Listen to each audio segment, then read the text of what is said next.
Journalist workshop program was organized at the capital's Pragna Bhavan Hall regarding the upcoming Lok Sabha election on Wednesday. The workshop was attended by State Election Commission Chief Officer Puneet Agarwal and others. Speaking in the workshop program, State Election Commission Chief Officer Puneet Agarwal said that the date for the Lok Sabha election can be announced anytime. And following this, journalist workshop program was organized. He also said that this workshop has been organized because media is a special place of democracy. Election प्रक्रिया এখন লোকসভা জন্য already सभी लोग एक आज जुट আছেন और very soon the election will get announced for the Lok Sabha elections.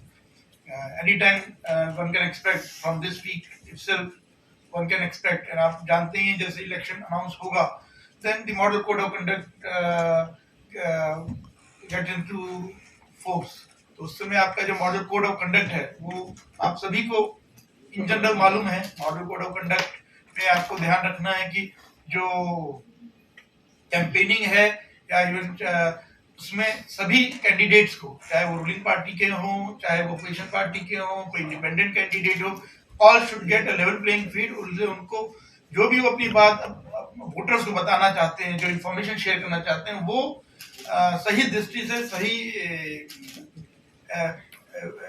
तरीके से रखें। उसमें किसी टाइप का कोई बायसनेस ना हो, किसी टाइप का किसी और कैंडिडेट के ऊपर वो कुछ अगर गलत बात बोल रहे हैं बिना किसी प्रमाण के तो वो ना हो।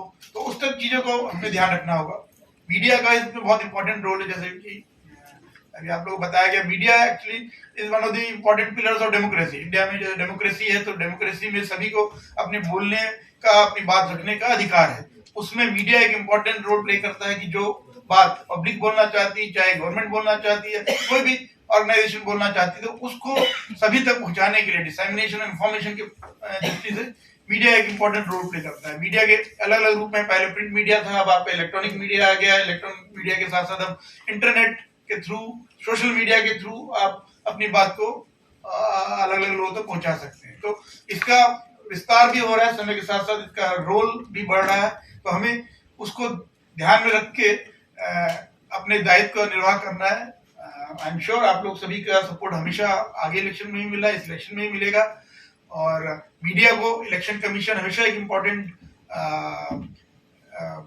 एक अंग के रूप में देखता है। और इसलिए जब भी कोई इलेक्शन प्रोसेस होती है, आप देखते हैं पहले अनाउंसमेंट होगी जब इलेक्शन कमीशन की, उससे पूरी प्रोसेस स्टार्ट होगी और जो अलग अलग स्टेजेस हैं उसमें जो जो इवेंट्स होंगी आपकी, उसको भी मीडिया कवर करता है। तो हमारे भी प्रयास रहेगा इलेक्शन डिपार्टमेंट की तरफ से, सी ऑफिस की तरफ से, कि जो जो स्टेप्स हम लोग इलेक्शन को free, fair, violence free way में कंडक्ट कराने के लिए ले रहे हैं, उसको हम लोग आपके साथ साझा करते रहेंगे। जो 2 रिटर्निंग ऑफिसर्स हैं, 1 वेस्ट एंड 1 ईस्ट, और उसके अलावा जो 6 और डीओज डिस्ट्रिक्ट इलेक्शन ऑफिसर्स हैं, उनको असिस्ट करने के लिए आपके जो एआरओज हैं, असिस्टेंट रिटर्निंग ऑफिसर्स, वो सब आप लोगों के साथ, पॉलिटिकल पार्टीज के साथ जब मीटिंग करेंगे उसमें साथ ही साथ मीडिया भी इनवाइटेड रहते हैं। तो उस समय वो बताएंगे कि क्या क्या स्टेप्स लिए जा रहे हैं, कैसे एक लेवल प्लेइंग फील्ड क्रिएट की जा रही, कैसे क्या क्या इंफॉर्मेशन इसको शेयर करना है, किस फॉर्मेट में करना है। तो सभी को अगर अपना रोल क्लियर होगा तो कंफ्यूजन नहीं होगा। कई बार मिसकम्युनिकेशन की वजह से काफी समस्या क्रिएट हो जाती है। तो हमें वही देखना है कि हमें अपना दायित्व क्लियर हो, दूसरा अगर कुछ गलत कर रहा है तो उसको भी हम पहले सही से देखें, फिर उसको Reported by Pranab from Agartala, Chini Khorang.